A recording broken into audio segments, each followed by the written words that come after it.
আমি রোমানিয়া থেকে কাজে বলছি। আজকে অনেক ঠান্ডা, ওয়েদারটা হালকা হালকা তুষার পড়তেছে। অনেকেই কোশ্চেন করেন যে আসলে ভিসার রেশিও কী, ভিসা পাওয়ার সম্ভাবনা কতটুকু, ভিসা রিজেক্ট হবে কিনা। আসলে এটা কেউই এভাবে বলতে পারেন, এটা বলতে পারেন একমাত্র আপনি কিন্তু, কারণ আপনিই এম্বাসিটা ফেস করতেছেন। আপনার ভিসা ডিপেন্ড মেইনলি করেছে আপনার ইন্টারভিউ, আপনি ইন্টারভিউ কীভাবে দিচ্ছেন সেটার উপরে। এখন ভিসা রিজেক্টের কয়েকটা কারণ থাকে, সেটা হচ্ছে আপনার ইন্টারভিউ যদি খারাপ হয়, কিংবা আপনি ফেক ডকুমেন্ট দিচ্ছেন, কিংবা আপনি ইন্স্যুরেন্স ঠিকভাবে দেন নাই যতটুকু দেওয়ার কথা ছিল, বা আপনার কাছে ব্যাঙ্ক স্টেটমেন্ট আছে ওই পেপারটা আপনি দেন নাই। এটা হচ্ছে মেইনলি ভিসা রিজেক্ট হওয়ার কারণ।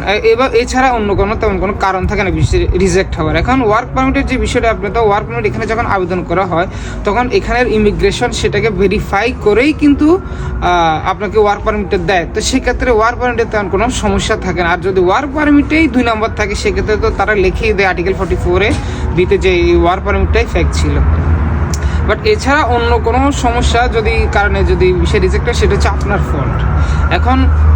এখন ধরেন আপনাকে একজন বিষয় অফিসার সে দেখবে যে আপনি যে কাজে যাইতেছেন এই কাজটা আসলে কি আপনি জানেন কি না, কিংবা আপনার কোনো ব্যাড ইন্টেনশন আছে কিনা, যে আপনি রোমানিতে যাবেন, রোমানিতে থাকবেন, অন্য কোনো দেশে মুভ করেন, এরকম কোনো ব্যাড ইন্টেনশন আছে কিনা সে এটা জাস্টিফাই করে। তো সে কীভাবে করে, সে আপনাকে কোম্পানির নাম জিজ্ঞেস করলে আপনি বলতে পারেন নাই, তারপরে আপনার স্যালারি কি, তারপরে যাচ্ছে আপনার কাজ কি সেটাও আপনি জানেন না, বা আপনার কোম্পানির লোকেশন কোথায়, আপনার থাকা খাওয়া কে দিবে, আপনার স্যালারি ট্যাক্স কে দিবে, এইসব সম্বন্ধে আপনার কিছুই আপনাকে জিজ্ঞেস করলে আপনি কোনো কিছু মিসিং করছেন, আপনি কিছু বলতে পারেন না। তো সেক্ষেত্রে সে ধরে নিবে যে আপনি এই কোম্পানি এই কাগজগুলো কারো থেকে কোনো এজেন্টের মাধ্যমে কিনে নিয়েছেন। তো সেক্ষেত্রে আপনি এখানে রোমানিয়াতে আসার পর আপনি থাকবেন, আপনি অন্য দেশে মুভ করবেন, তখন তাদের ইন্টেনশনটা এভাবে তারা বুঝে নেয়, এই কারণে আপনাকে বেশিরভাগ রিজেক্ট করে দেয়।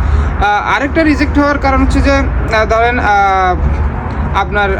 আপনি তাদেরকে বুঝাতে অসক্ষম হয়েছেন যে আপনার রোমানিয়াতে আপনি থাকবেন, এটা আপনি বুঝাতে সক্ষম হন নাই। তো সেক্ষেত্রেই আপনার বিষয়গুলো রিজেক্ট করে।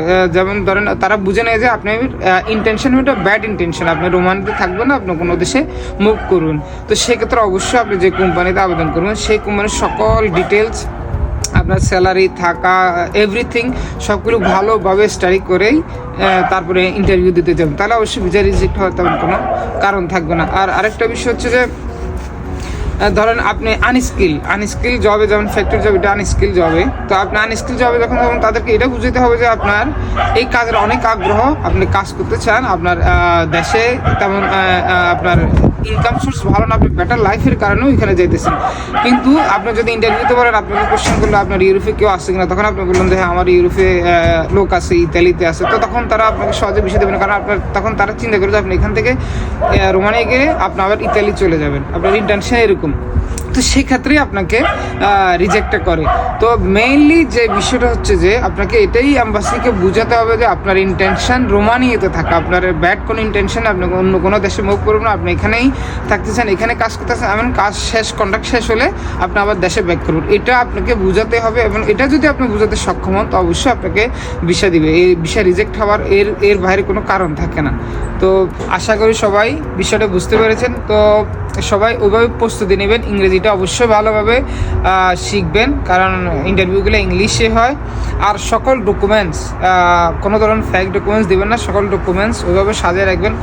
আর আরেকটা বিষয় হচ্ছে যে মানে কোনো ডকুমেন্টসে কোনো যেন ঘাটতি না থাকে, এবং কি ইংলিশটা ভালোভাবেই শিখে আসবেন। রোমানিয়াতে আসুন, টাকা ইনকাম করুন, ভ্রমণ করুন, জীবনকে উপভোগ করুন। ধন্যবাদ সকলকে।